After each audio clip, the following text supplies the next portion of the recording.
Okay. Hi, hello. Observe ಮಾಡಿ ಇವತ್ತು market ಯಾವ ಸ್ಟ್ರಕ್ಚರಲ್ ಇತ್ತು, ಎಲ್ಲಿತ್ತು ಅಂತ. ನಾನು ನಿನ್ನೆ ನಿಮ್ಗೆ ಕ್ಲಿಯರ್ ಕಟ್ ಆಗಿ ಹೇಳಿದ್ದೆ ಇವತ್ತು ಯಾವ ಜಾಗದಲ್ಲಿ ನೀವು ಇದ್ರೆ ಎಂಟ್ರಿ ತಗೋಬೇಕಂತ. ಸೊ ಮಾರ್ಕೆಟ್ ಆ ಜಾಗಕ್ಕೆ ಕೂಡ ಬಂದಿರಲ್ಲ, ನೀವು ಎಂಟ್ರಿ ತಗೊಂಡಲ್ಲ ಅನ್ಕೊಂತೀನಿ. ಯಾಕಂದ್ರೆ ಇವತ್ತು ಕಂಪ್ಲೀಟ್ಲಿ ಸೈಡ್ ವೈಸ್ ಮಾರ್ಕೆಟ್ ಆಗಿತ್ತು. ಬಟ್ ನಾನು ಒಂದು ಎಂಟ್ರಿ ಮಾಡಿದ್ದೆ. ಮಾರ್ಕೆಟ್ ಎಲ್ಲ ನೀವು ರೆಕ್ಟಾಂಗಲ್ ಬಾಕ್ಸ್ ನ ಅವತ್ತಿಂದ ನಾನು ಮೇಂಟೈನ್ ಮಾಡ್ತಾ ಇದ್ದೀನಿ. ಒಂದು ಬುಲ್ಲಿಶ್ ಸೆಂಟಿಮೆಂಟ್ ನ ನನಗೆ ಬೆಳಿಗ್ಗೆ ನೋಡ್ಲಿಕ್ಕೆ ಸಿಕ್ತಿತ್ತು. ಬಟ್ ನಾನೊಂದು ಎಂಟ್ರಿ ಮಾಡಿದ್ದೆ. ಬಟ್ ಎಲ್ಲಿ ತನಕ ಅಂದ್ರೆ ಇದನ್ನ ಯಾವಾಗ ಮಾರ್ಕೆಟ್ ಇಲ್ಲಿಗೆ ಬಂದು ಟ್ಯಾಪ್ ಮಾಡಿ ಹೋಗ್ತಾ ಇತ್ತಲ್ಲ, ಸೊ ಅವಾಗ ನಾನು ಎಂಟ್ರಿ ಮಾಡಿದೆ. ಈ ರೆಕ್ಟಾಂಗಲ್ ಬಾಕ್ಸ್ ತನಕ ವೆಯ್ಟ್ ಮಾಡಿದೆ. ಒಂದು 14 ಪಾಯಿಂಟ್ಸ್ ಏನೋ ಕ್ಯಾಪ್ಚರ್ ಆಯ್ತು. ಸೊ ಇಲ್ಲೆಲ್ಲೋ ಎಕ್ಸಿಟ್ ಮಾಡಿದೆ. ಸೊ ಯಾಕೆಂದ್ರೆ ವಾಪಸ್ ಅದೇ ಜಾಗದಲ್ಲಿ ಮಾರ್ಕೆಟ್ ಕ್ಲೋಸಿಂಗ್ ನ ಕೊಡ್ತು. ಸೊ ನನ್ಗೆ ಗೊತ್ತಾಯ್ತು ಇಲ್ಲಿಂದ ಮಾರ್ಕೆಟ್ ಬುಲ್ಲಿಶ್ ಆಗಲ್ಲ, ಸೊ ಬೇರಿಶ್ ಆಗುತ್ತೆ ಅಂತ. Completely sideways market. So ನೀವು ಅಬ್ಸರ್ವ್ ಮಾಡ್ಬೋದು ಡೇ ಕ್ಯಾಂಡಲ್ ನಮಗೆ ಒಂದಂತೂ ನೆನಪಿರ್ಬೇಕು. ಆ ಮೂನ್ ಪಾಸಸ್ ಅಲ್ಲಿ ಇವತ್ತು ಏನ್ ತೋರಿಸ್ತಾ ಇತ್ತು ಅಂತ. ಒಂದ್ ನಿಮಿಷ ಅಬ್ಸರ್ವ್ ಮಾಡಿ. ಮೂನ್ ಫೇಸಸ್ ಏನ್ ತೋರಿಸ್ತಾ ಇದೆ ಅಂತಂದ್ರೆ ನೋಡಿ, ಒಳ್ಳೆ ಬೇರಿಶ್ ಟ್ರೆಂಡ್ ಅಲ್ಲಿ ಇರೋದ್ರಿಂದ ಸೊ ಅಮಾವಾಸ್ಯೆ ಉಣ್ಮೆ ಬರ್ಬೇಕು, ಮಾರ್ಕೆಟ್ ಬುಲ್ಲಿಶ್ ಆಗ್ಬೇಕು ಅಂತ.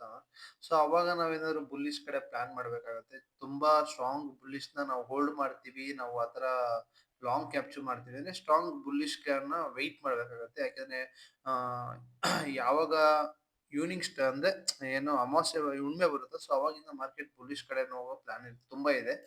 ಸೊ ಅಬ್ಸರ್ವ್ ಮಾಡಿ, ನಿಮ್ಗೆ ಮಾರ್ಕೆಟ್ ಅಲ್ಲಿ ಈ ಟ್ರೆಂಡ್ ಲೈನ್ ನ ಇವತ್ತಿನ ಮಟ್ಟಿಗೆ ಬ್ರೇಕ್ಔಟ್ ಕೊಟ್ಟಿದ್ರೆ ತುಂಬಾ ಸ್ಟ್ರಾಂಗ್ ಬುಲ್ಲಿಶ್ ನಾವು ನೋಡ್ಲಿಕ್ಕೆ ಸಿಗ್ತಿತ್ತು. ಸೊ ಇವತ್ತು ಯಾವುದೇ ತರದ ಬುಲ್ಲಿಶ್ ನಮಗೆ ನೋಡಕ್ಕೆ ಮಾರ್ಕೆಟ್ ಅಲ್ಲಿ ಕಾಣ್ತಾ ಇಲ್ಲ. ಸೊ ಒಳ್ಳೆ ಒಂದು ಡೋಜಿ ಕ್ಯಾಂಡಲ್ ನ ನಾಳೆ ಇದು ಫಾರ್ಮೇಶನ್ ಮಾಡಿರೋದ್ರಿಂದ ಹೈ ಬ್ರೇಕ್ ಮಾಡಿದ್ರೆ ನಾಳೆ ಒಂದು ಅಪ್ಸೈಡ್ ಮೊಮೆಂಟಮ್ ನಮಗೆ ನೋಡಕ್ ಸಿಗ್ತದೆ. ಲೋ ನ ಬ್ರೇಕ್ ಮಾಡಿದ್ರೆ ಒಂದು ಲೋ ನ ಯಾವಾಗ ಬ್ರೇಕ್ ಮಾಡುತ್ತೋ ಸೊ ಒಂದು ಬೇರಿಶ್ ಟ್ರೆಂಡ್ ನೋಡ್ಲಿಕ್ಕೆ ಸಿಗ್ತದೆ. ಸೊ ಒಂದು ಎಲ್ಲಿ ತನಕ ಟಾರ್ಗೆಟ್ ಇದನ್ನ ಇಟ್ಕೋಬಹುದು ಅಂದ್ರೆ 26,000 ಇಲ್ಲಿ 25,800 ನಮ್ಮ ಫಸ್ಟ್ ಟಾರ್ಗೆಟ್ ಆಗಿರುತ್ತೆ. ತುಂಬಾ ಸಣ್ಣ ಟಾರ್ಗೆಟ್ ಆಗಿರ್ಬೋದು. ಬಟ್ 25,000 ಒಂದು ನಿಮಿಷ ಇರಿ. ಎಲ್ಲಿ ತನಕ RSI ಓಕೆ. ಒಂದು ಒಳ್ಳೆ ಜಾಗದಲ್ಲಿ ಮಾರ್ಕೆಟ್ ಇವತ್ತು ಕ್ಲೋಸಿಂಗ್ ಕೊಟ್ಟಿರೋದ್ರಿಂದ ನೋಡಿ, 0.5 ಫಿಬೋನಾಚಿ ಲೆವೆಲ್ ಅಲ್ಲಿ ಮಾರ್ಕೆಟ್ ಕ್ಲೋಸಿಂಗ್ ಕೊಟ್ಟಿದೆ. ಹೈ ಮತ್ತೆ ಲೋನ ಅಲ್ಲೇ ಕ್ಲೋಸಿಂಗ್ ಕೊಟ್ಟಿರೋದ್ರಿಂದ ನಾಳೆ ಏನಾದ್ರು ಇದು ಮೇಲ್ಗಡೆ ಓಪನ್ ಆದ್ರೆ ನೀವು ಕಂಪ್ಲೀಟ್ 26,000 ತನಕ ಮಾರ್ಕೆಟ್ ಅಲ್ಲಿ ಹೋಲ್ಡ್ ಮಾಡ್ಬೋದು. ಯಾವಾಗ 25,883 ನ ಬ್ರೇಕ್ ಮಾಡುತ್ತೆ ಮಾರ್ಕೆಟ್, ಸೊ 873 ನ ಅವಾಗ ಕರೆಕ್ಟ್ 100% ಹೇಳ್ತೀನಿ 26,000 ಗೆ ಮಾರ್ಕೆಟ್ ಹೋಗುತ್ತೆ. ಬಟ್ ಇನ್ನೊಂದು ನೆನಪಿರ್ಲಿ, ನಾಳೆ ಪ್ರೀಮಿಯಂ ಎಕ್ಸ್ಪೈರಿ ಮತ್ತೆ ಮಂತ್ಲಿ ಎಕ್ಸ್ಪೈರಿ ಏನೋ ಇರಂಗಿದೆ. ಒಂದ್ ನಿಮಿಷ ನೋಡೋಣ. ಹೌದು, ನಾಳೆ ಮಂತ್ಲಿ ಎಕ್ಸ್ಪೈರಿ ಇರೋದ್ರಿಂದ ಸ್ವಲ್ಪ ಬೇರಿಶ್ ಟ್ರೆಂಡ್ ನೋಡಬೇಕಾಗುತ್ತೆ. PCR ರೇಷಿಯೋ ನಮಗೆ ಒಂದು 0.97 ಅಂದ್ರೆ ಒಂದು ಬುಲ್ಲಿಶ್ ನ ನಮಗೆ ವ್ಯೂ ನ ತೋರಿಸ್ತಾ ಇದೆ.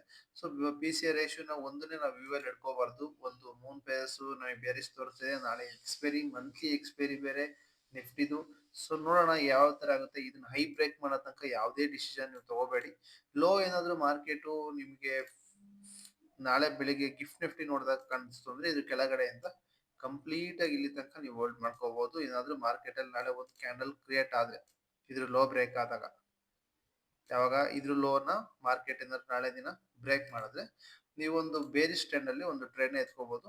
ಈ ಲೋನ ಬ್ರೇಕ್ ಮಾಡಿದ್ಮೇಲೆ ಚೆನ್ನಾಗಿರುತ್ತೆ. ಇನ್ನು ಇಲ್ಲ ಇಲ್ಲಿಂದ ಕೆಳಗಡೆ ಬರ್ತಾ ಇತ್ತು ಅಂದ್ರೆ ಕಂಪ್ಲೀಟ್ ಇಲ್ಲಿ ತನಕ ಯಾರು ನೀವು ಒಂದು ಟ್ರೇಡ್ ಅಲ್ಲಿ ಪ್ರಾಫಿಟ್ ನ ನೋಡಬಹುದು. ಸ್ಮಾಲ್ ಎಸ್ ಎಲ್ ಇರ್ಲಿ ಅಷ್ಟೇ, ಏನು ಜಾಸ್ತಿ ಹೇಳಲ್ಲ. ಸ್ಮಾಲ್ ಎಸ್ ಎಲ್ ಅಲ್ಲಿ ಮೇಂಟೈನ್ ಮಾಡಿ. So okay. ಒಂದು ಡೋಜಿ ಕ್ಯಾಂಡಲ್ 4 ಅವರ್ಸ್ ಅಲ್ಲೂ ನೋಡ್ಲಿಕ್ಕೆ ಸಿಗ್ತದೆ. ಏನಂತ ಇವತ್ತು ಸೈಡ್ ವೈಸ್ ಮೂಮೆಂಟಮ್ ಇರೋದ್ರಿಂದ ಮಾರ್ಕೆಟ್ ಅಲ್ಲಿ ಅಂತ ಮೂಮೆಂಟಮ್ ನೋಡಕ್ಕೆ ಸಿಗ್ತಲ್ಲ ನಮ್ಗೆ.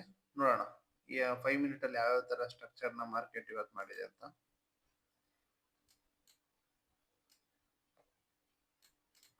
ಏನು ಅಂತ ಮೊಮೆಂಟಮ್ ನಮಗೆ ಇವತ್ತು ಮಾರ್ಕೆಟ್ ಅಲ್ಲಿ ನೋಡಕ್ ಸಿಗಲ್ಲ. ಸೊ ಒಂದು ಟ್ರೆಂಡ್ ಲೈನ್ ಹಾಕೋಬಹುದು. ನೋಡೋಣ ಈ ಟ್ರೆಂಡ್ ಲೈನ್ ನಾಳೆ ಯಾವ ತರ ರೆಸ್ಪಾನ್ಸ್ ಮಾಡುತ್ತೆ ಟ್ರೆಂಡ್ ಲೈನ್ಗೆ ಅಂತ ನಾಳೆ. ಯಾಕೆಂದ್ರೆ ಒಂದು FIL ಅಲ್ಲಿ ತುಂಬಾ ಬೈ ಮಾಡಿದ್ದಾರೆ. 3,500 ಕೋಟಿ ಬೈ ಮಾಡಿದ್ದಾರೆ. 1,100 ಕೋಟಿ ಏನೋ ನಮ್ ಡೊಮೆಸ್ಟಿಕ್ ಅವ್ರು ಸೆಲ್ ಮಾಡಿದ್ದಾರೆ DLLS. ಅದು ನಮ್ಮ ಮಾರ್ಕೆಟಿಗೆ ಅಂತ ಇಂಪ್ಯಾಕ್ಟ್ ಆಗಲ್ಲ. ಯಾಕೆಂದ್ರೆ FIL ಅಲ್ಲಿ ಮೇನ್ ಆಗಿದ್ರು ಇಷ್ಟ ದಿನ ಇರ್ಲಿಲ್ಲ ಅವರು. ಈಗ ಬಂದಿರೋದ್ರಿಂದ ಮಾರ್ಕೆಟ್ ಅಲ್ಲಿ ಒಂದು ಬುಲ್ಲಿಶ್ ಮೊಮೆಂಟಮ್ ನೋಡ್ಬೋದು. ಯಾರು ನಿಫ್ಟಿಲಿ ಟ್ರೇಡ್ ಮಾಡಕ್ ಆಗಲ್ವೋ ದಯವಿಟ್ಟು ಗಮನಿಸಿ. ನಿಫ್ಟಿಲಿ ಯಾರು ಟ್ರೇಡ್ ಮಾಡಕ್ ಆಗಲ್ವೋ ನಿಫ್ಟಿ ಬೀಸ್ನಾರು ಬೈ ಮಾಡಿ. ಇವಾಗ ನಾನು ಹೇಳಿರ್ತೀನಿ ನಾಳೆ ಸೆಂಟಿಮೆಂಟ್ ಅಲ್ಲಿ ನಾಳೆ ಬುಲಿಶ್ ಆಗ್ಬೋದು ಅಂತ. ಅಟ್ಲೀಸ್ಟ್ ನೆಫ್ಟಿ ಬೀಸ್‌ನಾರು ಬೈ ಮಾಡಿ 200, 200 ಅದು ನಿಮ್ಗೇನಾದ್ರು ನಾಳೆ ಲಾಸ್ ಆಯ್ತಾ? ಅದನ್ನ ಹಂಗೆ ಹೋಲ್ಡ್ ಮಾಡಿ. ಕ್ಯಾರಿ ಫಾರ್ವರ್ಡ್ ಅದೇನು ಯಾಕೇಳಿ ಅದು ಈಕ್ವಿಟಿ ಆಗಿರೋದ್ರಿಂದ ನಿಮ್ಗೇನು ಇಶ್ಯೂ ಆಗಲ್ಲ. ನಿಫ್ಟಿನ ಬೈ ಮಾಡಿ ಅಂತ ನಾನು ತುಂಬಾ ಜನಕ್ಕೆ ಹೇಳ್ತೀನಿ. ನಿಫ್ಟಿ ಬೈ ಮಾಡಿ ಇಂಡಿಯಾ ಮೇಲೆ ದುಡ್ಡು ಹಾಕೋದು ಅಂತಾರಲ್ಲ ಅದ್ ನಿಫ್ಟಿ ಬೈ ಮಾಡುತ್ತೆ ಇವಾಗ. ಆ ತರ ಅಷ್ಟೇ. ಇನ್ನೇನು ಅಂತ ಕಾನ್ಸೆಪ್ಟ್ ಇಲ್ಲ. ನಾಳೆ ಏನಾದ್ರು ಇದನ್ನ ಬ್ರೇಕ್ಔಟ್ ಕೊಟ್ರೆ ಇಲ್ಲಿ ತನಕ ಟ್ಯಾಪ್ ಮಾಡಿ ಬರುವ ಎಲ್ಲಾ ಸಾಧ್ಯತೆಗಳಿದಾವೆ. ಸೊ ಇಲ್ಲಿಂದ ನೀವೇನಾದ್ರು ಒಂದು ಎಂಟ್ರಿ ಮಾಡೋದಿದ್ರುನು ಫಸ್ಟ್ ಎಂಟ್ರಿನ ಇಲ್ಲಿಗ್ ಮಾಡಿ ಇಲ್ಲಿ ಕ್ಲೋಸ್ ಮಾಡ್ಕೋಬಹುದು. 25,728ನ ಬ್ರೇಕ್ಔಟ್ ಕೊಡ್ತು ಮಾರ್ಕೆಟ್ ಅಂದ್ರೆ ಗಿಫ್ಟ್ ನಿಫ್ಟಿ ನೋಡ್ಕೊಳ್ಳಿ. ಮಿನಿಮಮ್ ಅಂದ್ರೂ ಒಂದ 70 ಪಾಯಿಂಟ್ ಏನಾರ ಪಾಸಿಟಿವ್ ಅಲ್ಲಿ ಏನಾದ್ರು ಓಪನ್ ಆಯ್ತು ಅಂದ್ರೆ ಆರಾಮಾಗಿ ಇಲ್ಲಿ ಟ್ಯಾಪ್ ಆಗಿ ವಾಪಸ್ ಬರ್ತಾ ಇದೆ ಅಂದ್ರೆ ನೀವು ಕಣ್ ಮುಚ್ಕೊಂಡು ಇಲ್ಲಿಂದ ರಿವರ್ಸಲ್ ಟ್ರೇಡ್ ಎತ್ಕೊಂಡ್ಬಿಡ್ಬೋದು. ಟ್ಯಾಪ್ ಆಗಿ ಬರ್ತಿದೆ ಅಂತಂದ್ರೆ ರಿವರ್ಸಲ್ ಟ್ರೇಡ್ ಎತ್ಕೋಬಹುದು. ಮತ್ತೆ ಈ ಜಾಗ ಟ್ಯಾಪ್ ಮಾಡುತ್ತೆ. 25,000 ಈ ಟ್ರೆಂಡ್ ಲೈನ್ ನ ಕರೆಕ್ಟ್ ಆಗಿ ಅಬ್ಸರ್ವ್ ಮಾಡಿ. ಇಲ್ಲಿಂದ ನಾನು ಹಾಕೊಂಡಿದ್ದೀನಿ ಅವತ್ತು. ನೀವು ಬೇಕಾದ್ರೆ ಇನ್ನೊಂದ್ಸತಿ ನಿಮ್ಮ ಮೊಬೈಲ್ ಅಲ್ಲಿ ಸಿಸ್ಟಮ್ ಅಲ್ಲಿ ಆ ಹಾಕೊಂಡ್ಬಿಟ್ಟು ನೋಡಿ ಅಬ್ಸರ್ವ್ ಮಾಡಿ. ಈ ತರ ಇಲ್ಲಿ ನೋಡಿ ಇಲ್ಲೊಂದು ಹೈಗೆ ಇಲ್ಲೊಂದು ಹೈಗೆ ನೀವು ಒಂದು ಟ್ರೆಂಡ್ ಲೈನ್ ನ ಗ್ರಾಫ್ ಮಾಡ್ಕೊಳ್ಳಿ. ನಾಳೆ ಏನಾದ್ರು ಮಾರ್ನಿಂಗ್ ಮಾರ್ಕೆಟ್ ಈ ಜಾಗಕ್ಕೆ ಟ್ಯಾಪ್ ಮಾಡಿ ಬರ್ತಾ ಇದೆ ಅಂದ್ರೆ ಒಂದು ಬೇರೆ ಟ್ರೆಂಡ್ ನೋಡಬಹುದು. ಇಲ್ಲ ನಾವು ಬೆಳಗ್ಗೆ ಮಾರ್ನಿಂಗ್ ಇಲ್ಲಿಂದ ಫ್ಲಾಟ್ ಆಗಿ ಓಪನ್ ಮಾಡಿ ಬ್ರೇಕ್ಔಟ್ ಕೊಟ್ಟಿದೆ ಅಂದ್ರೆ ನಾನು ಹೇಳ್ತಾ ಇದ್ದೀನಿ ನೋಡಿ ಇಲ್ಲಿಂದ ಫ್ಲಾಟ್ ಆಗಿ ಓಪನ್ ಮಾಡಿದೆ ಅಂದ್ರೆ ಇಲ್ಲಿ ಟ್ಯಾಪ್ ಆಗಿ ಬಂದೇ ಬರುತ್ತೆ ಮಾರ್ಕೆಟ್. ಓಕೆ ಸೆನ್ಸಿಬಲ್ ಏನ್ ಹೇಳ್ತಾ ಇದೆ ಅಂತ ಅಬ್ಸರ್ವ್ ಮಾಡೋಣ. ಸೇಮ್ ಸೇಮ್ ಒಳ್ಳೆ ಒಂದು ರೆಸಿಸ್ಟೆನ್ಸ್ ಅಲ್ಲಿ ಮಾರ್ಕೆಟ್ ಕ್ಲೋಸಿಂಗ್ ಕಂಡಿರೋದ್ರಿಂದ ಮಾರ್ಕೆಟ್ ಅಲ್ಲಿ ನಾಳೆ ಫಾಲಿಂಗ್ ನೋಡಬಹುದು. ಫಸ್ಟ್ ಫಸ್ಟ್ ಫಾಲಿಂಗ್ ಆಗೋ ಎಲ್ಲ ಸಾಧ್ಯತೆಗಳಿದೆ. ಈ ಟ್ರೆಂಡ್ ಲೈನ್ ನ ಗಮನಿಸಿ. ಈ ಟ್ರೆಂಡ್ ಲೈನ್ ನ ಬ್ರೇಕ್ಔಟ್ ಕೊಟ್ರೆ ಟ್ರೆಂಡ್ ಲೈನ್ ಬೇಸಿಸ್ ಅಲ್ಲಿ ನೀವು ಒಂದು ಟ್ರೇಡ್ ನ ಪ್ಲಾನ್ ಮಾಡಿ. ನನ್ನ ಅನಿಸಿಕೆ ಏನು ಅಂದ್ರೆ ಮಾರ್ಕೆಟ್ ಇಲ್ಲಿಂದ ಒಂದು ಇಲ್ಲಿ ತನಕ ಹೋಗ್ ಬರ್ಬೇಕು ಅಂತ ಇರೋದು.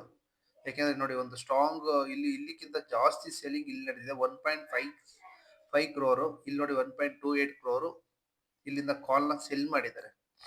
ಸೊ ಮಾರ್ಕೆಟ್ ಅಲ್ಲಿಗೆ ಹೋಗಿ ಬರುವ ಟ್ಯಾಪ್ ಮಾಡಿ ಬರೋ ಎಲ್ಲ ಸಾಧ್ಯತೆಗಳು ನಾಳೆ ಈ ಯಾವಾಗ ಈ ಪ್ರೀವಿಯಸ್ ಡೇ ಹೈನಂತೂ ಬ್ರೇಕ್ ಮಾಡುತ್ತಾ ನಾಳೆ ಅಬ್ಸರ್ವ್ ಮಾಡಿ. ಈ ಬ್ರೇಕ್ ಮಾಡಿದ ತಕ್ಷಣ ಇಲ್ಲಿ ಟ್ಯಾಪ್ ಮಾಡಿ ಬರುತ್ತೆ. ಈ ಟ್ಯಾಪ್ ಮಾಡಾದ್ಮೇಲೆ ನೀವೊಂದು ರಿವರ್ಸಲ್ ಟ್ರೇಡ್ ಕೂಡ ತಗೋಬಹುದು. ಯಾಕೆಂದ್ರೆ ಅಲ್ಲಿಂದ ಮಾರ್ಕೆಟ್ ಬುಲಿಶ್ ಆಗೋ ಯಾವುದೇ ಸಾಧ್ಯತೆಗಳಿಲ್ಲ. ಯಾಕೆ ಎಕ್ಸ್ಪೈರಿ ಇರೋದ್ರಿಂದ ಎರಡೂ ಸೈಡ್ ಮೊಮೆಂಟಮ್ ಕೊಡ್ತಾನೆ ಅವತ್ತು.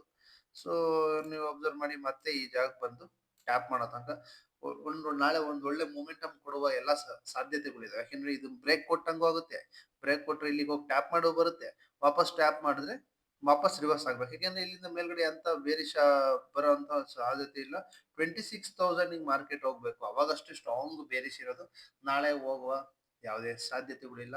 ಸೊ ನೀವು ಆರಾಮಾಗಿ ನಾಳೆ ರಿಸ್ಕ್ ಫ್ರೀ ಆಗಿ ಒಳ್ಳೆ ರಿಸ್ಕ್ ಅಲ್ಲಿ ಇಲ್ದಂಗೆ ಒಂದು 10 ಪಾಯಿಂಟ್ ಎಸ್ ಎಲ್ ಇಟ್ಕೊಂಡು ಎಸ್ ಎಲ್ ಇಲ್ದಲೆ ಟ್ರೇಡ್ ಮಾತ್ರ ಮಾಡಕ್ ಹೋಗ್ಬೇಡಿ. ಆರಾಮಾಗಿ ಎಕ್ಸಿಕ್ಯೂಟ್ ಮಾಡಿ ಟ್ರೇಡ್ ನ ಟಾರ್ಗೆಟ್ ತನಕ ವೆಯ್ಟ್ ಮಾಡಿ ಎಕ್ಸಿಟ್ ಆಗಿ.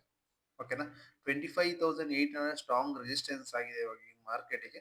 ರೆಸಿಸ್ಟೆನ್ಸ್ ಅನ್ಕೋಬಹುದು, ಸಪೋರ್ಟ್ ಅನ್ಕೋಬಹುದು. ಹೋಗಿ ಟ್ಯಾಪ್ ಮಾಡಿ ವಾಪಸ್ ಬರುವ ಎಲ್ಲಾ ಸಾಧ್ಯತೆಗಳಿದೆ ನಾಳೆ. ನೋಡೋಣ ಸೆಂಟಿಮೆಂಟಲಿ ಗ್ಲೋಬಲ್ ಏನ್ ಹೇಳುತ್ತೆ ಏನಂತ. ಓಕೆನಾ. ಓಕೆ ಅಬ್ಸರ್ವ್ ಮಾಡೋಣ ಇವಾಗ ಗೋಲ್ಡ್ ಯಾವ ತರ ಮೊಮೆಂಟಮ್ ನಿನ್ನೆ ಒಂದು ಗ್ರಾಫ್ ಹಾಕಿದ್ದೆ. ಅದನ್ನ ಮೊಮೆಂಟಮ್ ನೋಡಿ ಆ ಟ್ರೆಂಡ್ ಲೈನ್ ನ ಬ್ರೇಕ್ಔಟ್ ಕೊಟ್ಟಿದ್ದು ಯಾವ ತರ ಕಾಣ್ತಾ ಇದೆ. ಮತ್ತೆ ಈ ಟ್ರೆಂಡ್ ಲೈನ್ ಕೂಡ ಬ್ರೇಕ್ಔಟ್ ಕೊಡ್ತಾ ಇದೆ. ನಾನು ನಿನ್ನೆ ನಿಮಗೆ ವಿಡಿಯೋದಲ್ಲಿ ಕ್ಲಿಯರ್ ಆಗಿ ಹೇಳಿದ್ದೆ ಡಾಲರ್ ಏನಾಗುತ್ತೆ ಏನಾಗ್ತಿದೆ ಅಂತ. ಡಾಲರ್ ವೀಕ್ ಆದಾಗ ಗೋಲ್ಡ್ ರೇಟ್ ಯೂಶುವಲಿ ಮೇಲೆ ಹೋಗುತ್ತೆ. ನಿನ್ನೆ ನಿಮಗೆ ಅಬ್ಸರ್ವ್ ಮಾಡ್ಬೋದು ಚಾರ್ಟ್ ಅಲ್ಲಿ ನಾನು ಹಾಕೊಂಡಿದ್ದೆ. ಯಾವಾಗ ಇಲ್ಲೊಂದು ಸಪೋರ್ಟ್ ಇದ್ದಾಗ ನ್ಯೂಸ್ ಬೇಸಿಸ್ ಮೇಲೆ ಆಗಿರುತ್ತೆ ಟ್ರೇಡ್ ಅಂತಾನು ಕೂಡ ಹೇಳಿದೀನಿ ನಾನು ನಿಮಗೆ. ನೋಡಿ ಅಬ್ಸರ್ವ್ ಮಾಡಿ ಇಲ್ಲಿಂದ ಮಾರ್ಕೆಟ್ ಇಲ್ಲಿ ತನಕ ಕಂಟಿನ್ಯೂಸ್ ಆಗಿ ಆ ರ್ಯಾಲಿ ಕೊಟ್ಟಿರೋದನ್ನ ನೀವು ಅಬ್ಸರ್ವ್ ಮಾಡ್ಬೋದು. ಹತ್ತತ್ರ ಸಿಕ್ಕಾಬಟ್ಟೆ ಪಿಪ್ಸ್ ಇದು. ಇದನ್ನ ಕ್ಯಾಪ್ಚರ್ ಮಾಡಿ ಒಂದ್ ಲಾಟಲ್ಲಿ ಏನಾದ್ರು ಹೋಗಿದ್ರೆ ಒಂದ್ 5-6 ಲಕ್ಷ ಆಗಿ ಹೋಗಿರೋದು. ಓಕೆ ಅಬ್ಸರ್ವ್ ಮಾಡೋಣ. ಇವಾಗ ಬಿ ಟಿ ಸಿ ಏನಾದ್ರು ನೀವು ನೋಡೋದಾದ್ರೆ ಬಿ ಟಿ ಸಿ ಸಿಕ್ಕಾಬಟ್ಟೆ ಫಾಲಿಂಗ್ ನಡೆದಿತ್ತು ನಿನ್ನೆ ತನಕ. ಮತ್ತೆ ವಾಪಸ್ ರಿಕವರಿ ಸ್ಟೇಜಿಗೆ ಹೋಗ್ತಾ ಇದೆ. ಅರ್ಧಕ್ಕರ ಹೋಗ್ಬೇಕು ಅಂತ ನಾನು ಹೇಳ್ತೀನಿ ಯಾವಾಗ್ಲೂ. ನೋಡಿ ಅಬ್ಸರ್ವ್ ಮಾಡಿ ಇಲ್ಲಿಂದ ಇಲ್ಲಿ ಹಾಕಿದ್ರೆ ನೋಡಿ ಏನೇ ಬಂದ್ರು ಒಂದು ಡಿಸ್ಕೌಂಟ್ ಅಂತ ಬಂದೇ ಬರುತ್ತೆ ಮಾರ್ಕೆಟ್. ಅವಾಗ 0.5 0.611 ನ ಮಾರ್ಕೆಟ್ ಅಲ್ಲಿ ನೀವು ಎಂಟ್ರಿ ತಗೊಂಡು ಮತ್ತೆ ಇಲ್ಲಿ ತನಕ ಹೋಲ್ಡ್ ಮಾಡ್ಬೋದು. ಯಾವಾಗ ಇದು ಬ್ರೇಕ್ಔಟ್ ಕೊಟ್ಟಾಗ ವಾಪಸ್ ಇಲ್ಲಿ ಟ್ಯಾಪ್ ಮಾಡೋ ಸಾಧ್ಯತೆ ಇದೆ. 64,252.7. ಓಕೆನಾ. ಇಷ್ಟೇ ಇವತ್ತಿನ ಮಾರ್ಕೆಟ್ ಇಂದ ಅನಾಲಿಸಿಸ್ ಆಗಿರುತ್ತೆ. ಟ್ರೇಡ್ ಮಾಡೋದ್ರ ಬಗ್ಗೆ ಫೋಕಸ್ ಮಾಡಿ ಅಷ್ಟೇ. ಟ್ರೇಡಿಂಗ್ ಜರ್ನಿನ ಬಿಡಬೇಡಿ, ಕಲೀರಿ, ಕಲಿಸ್ತೀನಿ. ಒಂದು ಒಳ್ಳೆ ಮಲ್ಟಿಪಲ್ ಟೈಮ್ ಸಪೋರ್ಟ್ ತಗೊಂಡ್ರೆ ನಾಳೆ ಅಂದ್ರೆ ಈ ಜಾಗಕ್ಕೆ ಸಪೋರ್ಟ್ ತಗೊಂತು ಅಂದ್ರೆ ಇನ್ನೂ ಒಂದು ಎಂಟ್ರಿ ಮಾಡಿ ಇಲ್ಲಿಂದ ಇಲ್ಲಿ ತನಕ ಈ ಲೈನ್ ಟ್ರೆಂಡ್ ಅಟ್ಲೀಸ್ಟ್ ಒಂದು ಟ್ರೆಂಡ್ ಲೈನ್ ಹಾಕೋದು, ಅಟ್ಲೀಸ್ಟ್ ಒಂದು ಟ್ರೆಂಡ್ ಲೈನ್ ಹಾಕೋದನ್ನ ಕಲೀರಿ ಮಾರ್ಕೆಟ್ ಅಲ್ಲಿ. ನೋಡಿ, ಒಂದ್ ಸತಿ ಟಚ್ ಆಗಿದೆ ಇದೇ ಜಾಗಕ್ಕೆ, ಎರಡ್ ಸತಿ ಟಚ್ ಆಗಿದೆ, ಮೂರ್ ಸತಿ ಟಚ್ ಆಗಿದೆ. ಮಾರ್ಕೆಟ್ ಟ್ರೆಂಡ್ ಯಾವ ತರ ಇದೆ, ನಮಗೆ ಬುಲ್ಲಿಶ್ ಸೈಡ್ ಇದೆ, ಅಬ್ಸರ್ವ್ ಮಾಡ್ಬೋದು. ಬುಲ್ಲಿಶ್ ಕಡೆ ಇದೆ ಮಾರ್ಕೆಟ್. ನಾಳೆ ನಿಮಗೆ ಮಾರ್ಕೆಟ್ ಎಲ್ಲ ಆರಾಮಾಗಿ ಇದ್ರೊಳಗಡೆ ರೇಂಜ್ ಬೌಂಡ್ ಆದ್ರೆ ಅಂತೂ ಇಲ್ಲಿಂದ ಕೆಳಗಡೆ ಬಂದ್ರೆ ಇಲ್ಲಿ ತನಕ ವೈಟ್ ಮಾಡ್ತೀರಾ, ಇಲ್ಲಿಂದ ಮೇಲ್ಗಡೆ ಹೋದ್ರೆ ಇಲ್ಲಿಗೂ ಎಂಟ್ರಿ ಮಾಡ್ಕೊಂತೀರಾ. ಇಷ್ಟೇ ಆಗಿರುತ್ತೆ ನಾಳೆ ಟ್ರೇಡ್ ಆಗಿರುತ್ತೆ. ನೋಡಿ ಯಾವ ತರ ಇದೆ ಏನಾಗುತ್ತೆ ಅಂತ ನೋಡ್ಕೊಂಡ್ಬಿಟ್ಟು ಟ್ರೇಡ್ ನ ಮಾಡಿ ಅಂತ ಹೇಳ್ತಾ ವಿಡಿಯೋ ಮುಗಿಸ್ಕೊಂತೀನಿ. Thank you so much watching. Bye.